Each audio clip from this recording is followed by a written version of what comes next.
Hi friends, welcome to யாஷிகர்.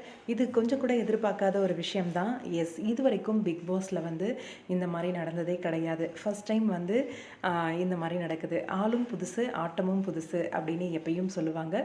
அதுக்கேற்ற மாதிரி நீங்கள் திரும்பவும் வாங்க அப்படின்னு சொல்லி போட்டியாளர்கள் எல்லாருக்குமே அழைப்பு விடுத்திருக்காங்க. எஸ், பிக் பாஸ் கொண்டாட்டம் எப்பயுமே வந்து பிக் பாஸ் முடிஞ்சதுக்கப்புறம் தான் வந்து போடுவாங்க. ஆனால் இப்போ பிக் பாஸ் தொடங்குவதற்கு முன்பாகவே இப்போ வந்து அந்த பிக் பாஸ் கொண்டாட்டம் வந்து நடக்க போகுது. ஒரு நிகழ்ச்சியாக வந்து நடக்க போகுது. மேபி நெக்ஸ்ட் வீக் வந்து அது டெலிகாஸ்ட் பண்ணுறதுக்கு வாய்ப்பு இருக்குது சண்டேயில்.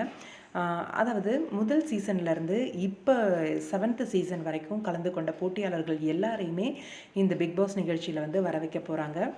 இதில் ரசிகர்கள் வந்து ஒரு பக்கம் இருக்கிறாங்க, அதே மாதிரி கலந்துக்கிட்ட போட்டியாளர்கள் வந்து ஒரு பக்கம் இருக்கிற மாதிரி அவங்களோட சந்தேகத்தை எல்லாத்தையுமே ஒரு விவாதமாக வந்து பிக் பாஸ் அந்த ஷோவில் வந்து கேட்க போகிறாங்க. புதுசாக ஒரு ஷோ வரப்போகுதுன்னு சொல்லியிருந்தேன் இல்லையா, பிக் பாஸ் நிகழ்ச்சிக்கு முன்னாடியே.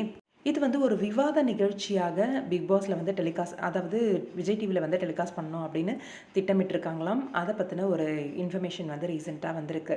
ரொம்பவே சந்தோஷமாக இருக்குது. ஆளும் புதுசு, ஆட்டமும் புதுசு. வெயிட் பண்ணிகிட்டே இருக்கோம். இந்த பிக் பாஸ் பட்டிமன்ற பேச்சு மாதிரி இருக்க போகுது அப்படின்னு நினைக்கிறேன். கண்டிப்பாக நீயா நான் மாதிரி எதிர்பார்க்கலாம். அந்த அளவுக்கு ஒரு இன்ட்ரெஸ்டிங்காக இருக்கும் அப்படின்ட்டு பார்ப்போம். வெயிட் பண்ணி உங்களோட கருத்து என்னன்னு சொல்லுங்கள்.